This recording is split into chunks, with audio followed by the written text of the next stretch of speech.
This video is sponsored by Surfshark. So, this is it.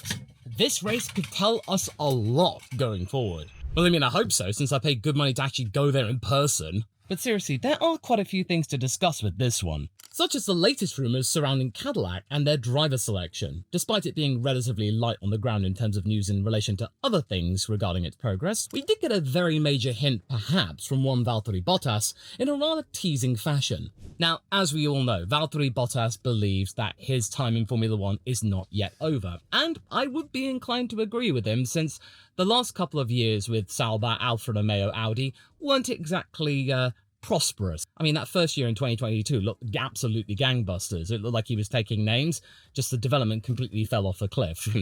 The rest of it, as Valtteri said, was a mistake. I personally think that Cadillac would be a fairly decent shout if he did get that seat, whether or not it's in place of one Sergio Perez, who is rumoured to have that seat as well, or in place of Mick Schumacher, who is also a candidate, who might have done himself some favours in regards to an option for his candidacy with a top 10 finish at Le Mans, because I do believe Mario Andretti will take that into account. But Bottas may have at least a couple of more years left in him, especially if you look to what Nico Hülkenberg's able to do in the car that Valtteri vacated. With Hülkenberg doing this and potentially being in line for a podium or two if Audi really kick on even more than they already have, with 2 points finishes in a row, then maybe these rumours in this cheeky video might have some legs after all, that maybe we're just awaiting a bit of news in the next few weeks and this is just a light little, little poke towards social media from the Finnish driver. Maybe this could be directed at Cadillac themselves to show how much fan engagement he is able to produce off the back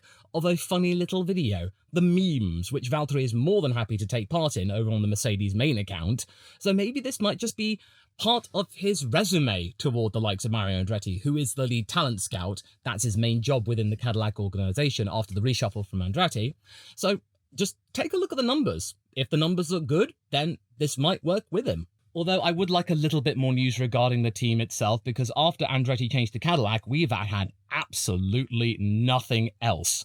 Oh, Tommy Hilfiger is going to be their clothes supplier, and that's it. Come on, Cadillac, we'd like a little bit more, please. But before we carry on, I would like to thank the likes of Surfshark for sponsoring today's video. Because think of them as your pocket passport for the internet. And one of their biggest assets are their security features. Surfshark encrypts everything you send, so the packet sniffer in the airport lounge sees unreadable noise. Well, I mean, unless it's Red Bull protesting against McLaren again, that's already noise. And second, absolute media freedom. With 3,200 plus servers in 100 countries, it's perfect for cheaper flight deals or BBC iPlayer while you're backpacking in Argentina discovering more about Franco's home. Toggle Clean Web and Surfshark boots out the trackers and takes care of malware for you. And one subscription, it works on multiple devices, so you're good there too. So hey, are you ready to give it a go? Hit the link below in the description or go to surfshark.com/LawVS, then drop my code LawVS for 4 extra months free. You got 30 days to try it out, and if you don't like it, you get your money back if it's not for you. As a Ferrari engineer once said, there is no risk,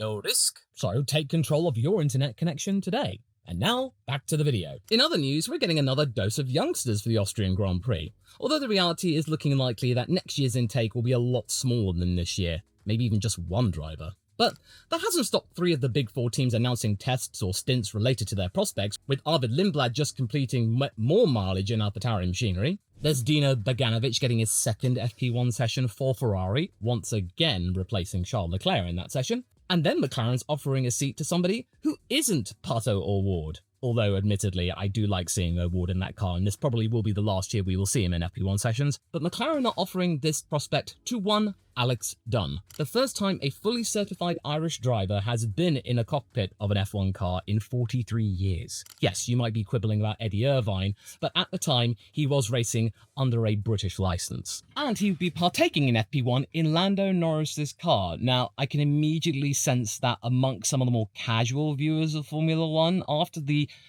video that went viral after Monaco in regards to Alex's crash, that might be the only thing people that don't watch much of F2 associate with the driver. But let's not forget, Alex is in the lead of the F2 championship, so he does justify this position, and we should really get to see what he can do in an F1 car before we make quick judgment, because, well, look how Isack Hadjar was able to turn perceptions from his time in FP1 sessions in F2 to where he is right now. So Yeah, let the kid cook. Let him enjoy this. And I also must point out that it's not like Lando and Oscar are told, you're sitting out of this session, you don't get a say in it. And Lando, I think, elected to take FP1 out because let's not forget, the Red Bull Ring is one of Norris's strongest circuits. So I think he can afford to take an hour out of his day, maybe just to kind of prepare himself for the weekend ahead, because this might be a very important one. So there we go. We've got Dino, we've got Alex, we've got Arvid in the background. I'm pretty sure he will probably make an appearance at Silverstone in front of the British fans because we don't have a Swedish Grand Prix because he is half Swedish.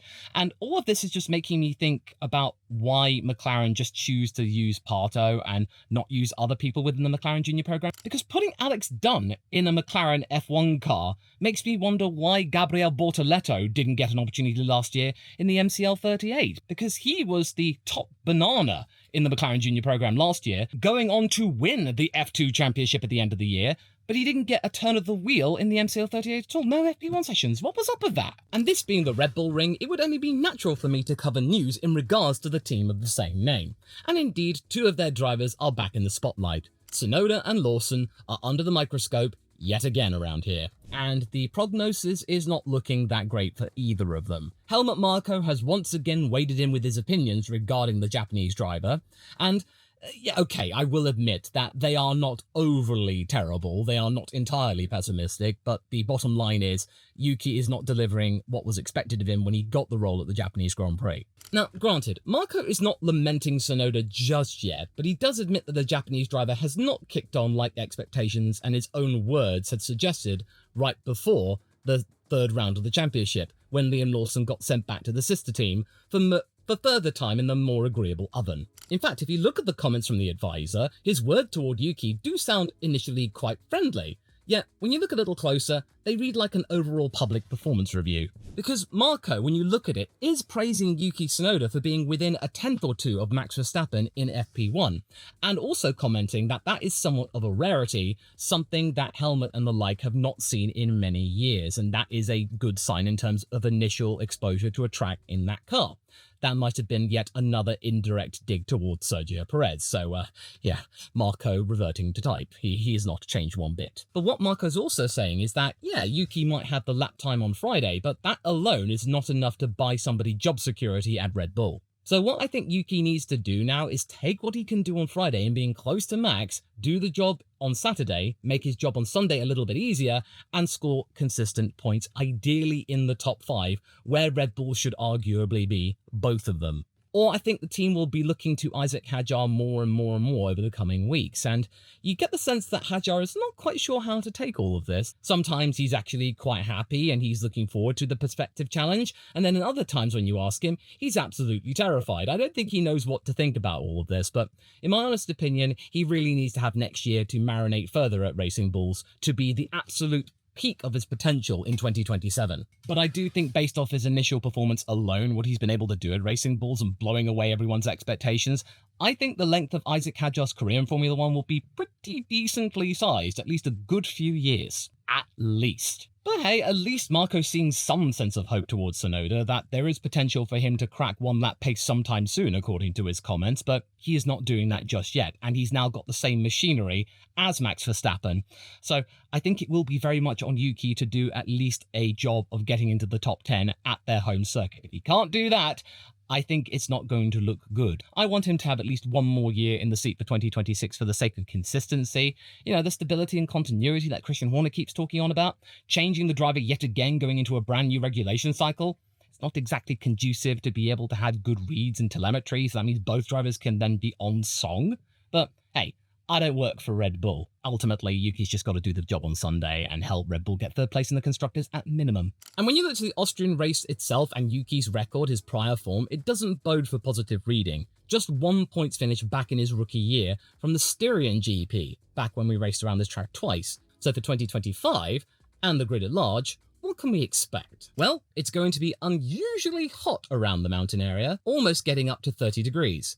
Fantastic. I'm going to be walking around in all of that weather, and I'm going to have to try and find some places to go and get some hydration. And I don't know what I'm going to wear, because my trademark tops, I don't think they're going to cut it. I'm going to be roasting out there. But, oh well, this is what you get. You just gotta make do. And if you are going to the Austrian Grand Prix, do let me know in the comments. Maybe we can schedule a meetup. So check my socials. I'll leave the links up here. So that means you can then keep tabs on where I decide to put in a particular meet and greet. It's not likely to rain, even though there is a 20% chance of it on Friday. There might be a light sprinkling on the Thursday. But come Sunday, it's going to be 28 degrees or so, with barely any chance of any water falling on the track. But there may be some cloud coverage knocking around in different places at the track, and as we have seen in recent times, if you have a particular part of the track which is covered with cloud, it can bring down the temperatures a couple of degrees, which could change the course or the prospects or potential of any given car. So even though there's no rain, the stuff that produces said rain may make a difference, albeit by a couple of tenths or so. And also, good news, we don't have to be bothered with the C6 tyre this weekend. It's the C3, 4 and 5 this time around, much more predictable. Oh C5, oh C3, how much we missed you. And also, Pirelli's expecting no big surprises since they believe that these tyres will be able to cope with the hot weather, albeit a bit of a surprise given where we are. And when it comes to strategy, I can imagine that we might see a mixed bag here. I do think we'll see a couple of two-stoppers. Maybe people might want to go along with a soft tyre stint and then take it easy on the C3s later on. And if there's a chance of an early or late safety car, since it does happen around here. And when it comes to who could score, if you're new here, we will get to the top 5 in a moment, but the rest of the points paying positions are most likely going to be coming the top 4 teams' way. As for the other slots, it's a little bit of a mixed bag here, but we cannot discount the likes of Haas. This is probably one of their strongest tracks. I think out of any midfield team, if there is a chance for any of them to get a double points finish, it is going to be Haas. Especially since Ocon's been really good with the tyres lately and being able to convert long run strategies on the hards and then not losing that much time. They're still up there. So I wouldn't be surprised if we see this yet again. And maybe Ocon could reach the dizzying heights of 6th, maybe even 5th. It really is touch and go. But I do think he won't be that far behind the front runners if they get their strategy just right, or safety car timing. And maybe we might get a little cameo from the likes of Liam Lawson. Sure, he's not had the best of times, and I'm quite sure that the Red Bull group will be keeping an eye on Lindblad's Imola test data in preparation for an FP1 slot to then compare, because it will happen. But fortune favours the brave around the Red Bull ring, which might offer up some chances to make progress if Liam is willing to be brave. And let's not forget, we saw plenty of bravery and heroics around turns 1 and 2 of the Circuit de Catalunya, with Lawson taking names of the likes of Albon and Behrman and getting away with no penalties from the stewards. And that is something I think Red Bull will take kindly to, since they are the team of have a go heroes, and that's what they want to see from their drivers. That sure, they may not be scoring points, but if they at least are trying to get into the points and are showing some absolute gusto to progress up the order, and if you can get a couple of points at the expense of Isack Hadjar, then even better. But then again, there are plenty of curveballs that could come the Kiwis' way, because let's not forget, Sauber are really on it, and they do have a decent chance of making a hat-trick of points-paying finishes, and Gabriel Bortoleto was really strong around here in F2 in 2024. He didn't win many races that year, he was consistent, but when he did win, he was imperious. So if there was a chance for the Brazilian to score his first ever point, because I think Sauber might be bringing a couple of parts for this track as well, I do think it might be around here. And if it's not him, then I do expect Nico to be making a bid for at least 10th or 9th. Williams, I'm just like, I don't really know about them, because I want to say they'll get another double points finish, but their conduct as of late has been a little bit wobbly, a little bit shaky, especially in the communications department, with both Alex and Carlos saying and lamenting that, yeah, they have a car which is pretty good and that they like, but there could just be a little bit more, and the pit wall do let them down. Their communication is just not there. They may be quick to fix it, but they need to fix it fast, or else the midfield could catch up. But enough of all of that. You probably want to know who I expect will be the top 5 around the Austrian Grand Prix this year. So, without further ado, here they are. Now, even though there's a lot riding on this race, and it could easily dictate where the title goes for the second half of the season, I do think it would be very foolish to discount Max Verstappen for winning the Austrian Grand Prix for a 5th time. He has turned this circuit into a little bit of a mini playground outside the Belgian Grand Prix, which seems to be the track which he is the most comfortable at. Max has won this track more than anyone else in history, 4 times. That is saying something. And he is slowly starting to get a good understanding of where the RB21 is right now. Sure, it's not absolutely dominant. It could easily be that little bit better, but it is making very small progress. This is a track where I think he could easily turn the screw against the McLaren drivers like he did in Canada, because the updates have fixed the likes of mid-corner instability which had been plaguing Red Bull at the beginning of the year, and this track is very much dependent on said corners around Sector 2. In short, Max has got something to work with finally. You are going to have to rely on aero to get you through the lap, as well as good traction out of the slower corners like turns 1 and turns 3. And it will also help if you have that confidence, which Max Verstappen definitely has in spades. So I would not be surprised at all if he does able to chuck the car on pole on Saturday and do what he does best in just taking names at turn 1, romping away with it, and then dictating the race pace from there, as he so often does when he's not had the best car. If he can at least get on the front row, get the better start, then all is gravy for the Dutchman. Maybe he could bring the gap from Norris to he down into single figures once more. And then in second place, I'm going to be putting last year's Austrian Grand Prix winner, George Russell. Because things are really looking good for Mercedes at the moment. Not only did they get a pleasant surprise with a double podium around the track which they were expecting to be struggling at, they have also got some more parts coming for the Austrian Grand Prix. And hopefully they have now completely cured the issues they had with the rear suspension around Imola, which did lead to a very, very unforgiving triple header.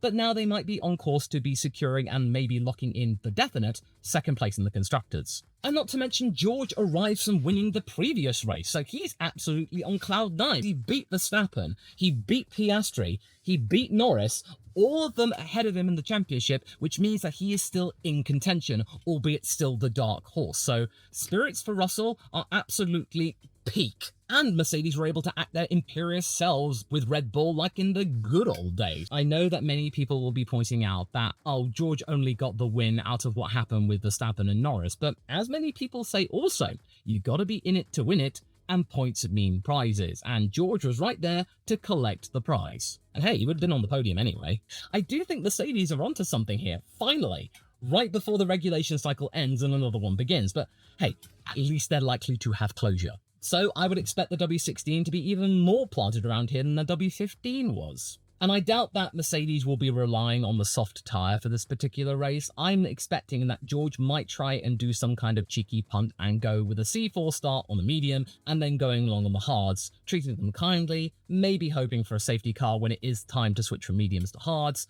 But ultimately, I do expect a one-stop from Mercedes and their lead driver. Antonelli might try and get some opportunities further down. He probably will be doing the alternate strategy to maybe lift him into the top 10 as well.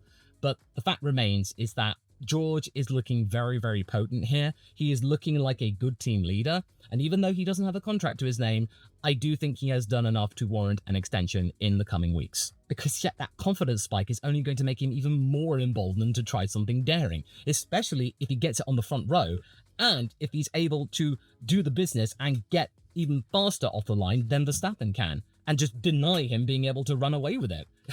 If we get a Verstappen-Russell front row again, that'll be fun. And speaking of confidence spikes, I think Oscar Piastri will have enough in the tank to be able to get once again on the podium because he was second last time out. Even though his relationship with this particular circuit hasn't been the best, because we all remember that particular incident regarding track limits, I think he will be a little bit nervous regarding track limits around the likes of turn 6 and 7. But I think, according to various reports from him, he has been working on that in the simulator because it did come back to bite him once again around Austin, and I think around Mexico, track limits in qualifying, making this Sunday even harder. He hasn't been doing that this year, which is good. But I still think that Oscar may be playing it that little bit safe when it comes to outright pace, that if this track is simply not for him and he thinks that he can't win, he's not going to be trying and flipping that coin, that he might just settle for a P3 ahead of his teammate, but we'll get to that in a moment. He is 22 points ahead of Norris, and even further ahead than Verstappen and Russell respectively. So there is a little bit of wiggle room to be had before we get to the summer break, and everything is reset again. And it just owns to the really patient tyre calls that Piastri has had. He's kept a level head. He's been thinking long term.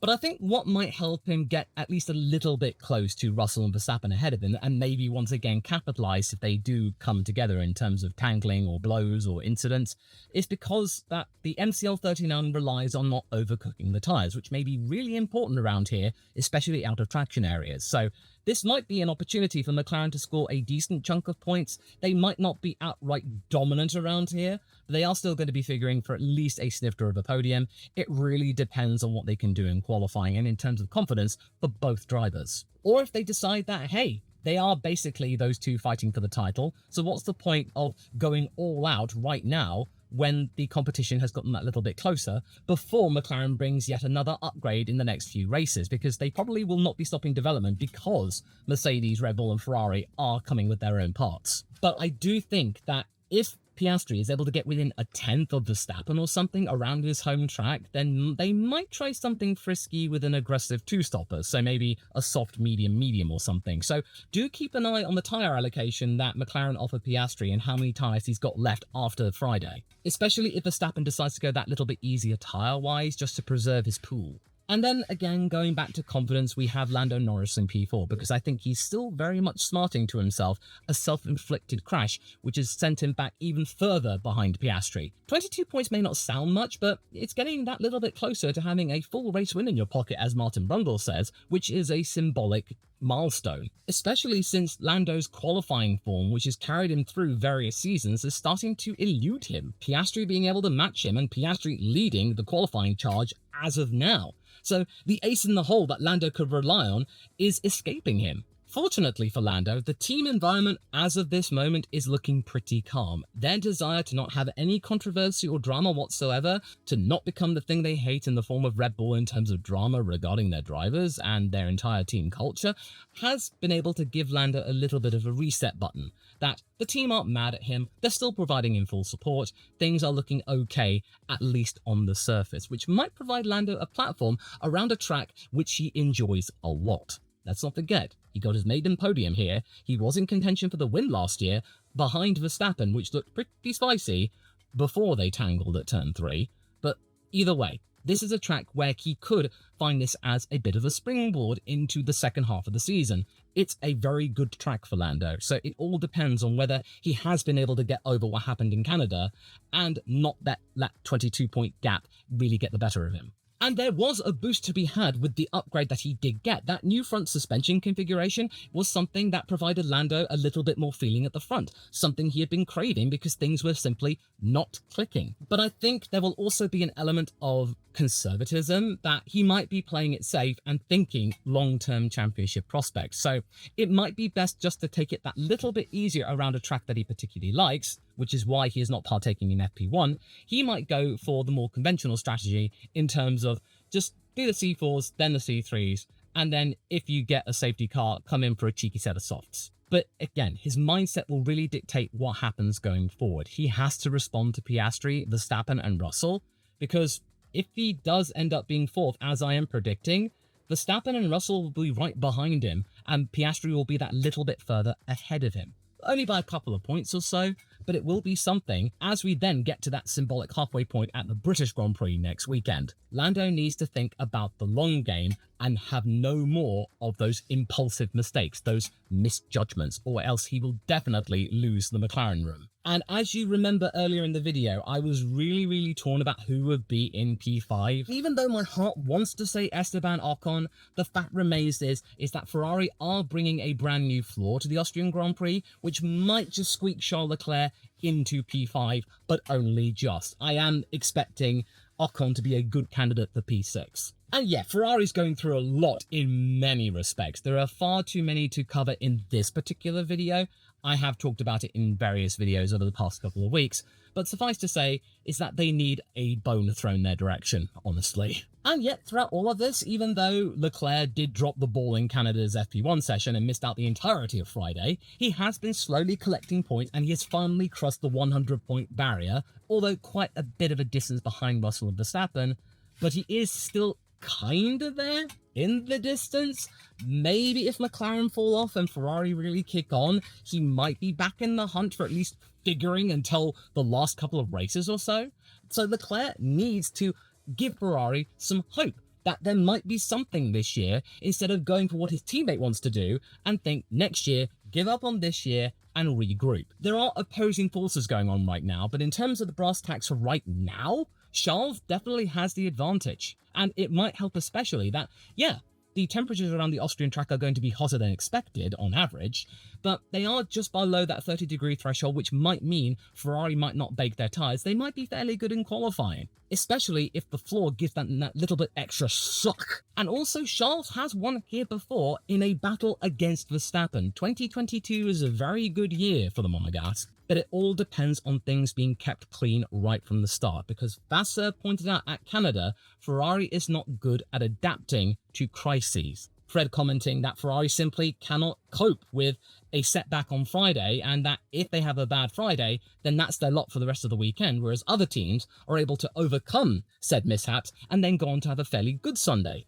As we have seen with Verstappen, he sometimes have a so-so or even bad Friday, and then it all comes good in Q3. Ferrari right now simply are unable to do that. They need to now do that. It all comes down to FP2 and FP3. If Charles Leclerc can just keep it clean and not have another one of those incidents, then maybe there might be a chance for a P5. He could figure if he qualifies well for something higher, but it's not looking likely. But right now, if I had to call it, P5 I think is the best that he and Ferrari can hope for. And what we also kind of hope for is the recently released F1 movie to not suck, to not be a train wreck. Well, I've got good news for you. It was better than I expected. To find out what my wife and I thought immediately after having seen said movie on our car ride home, watch this video next, straight after this one.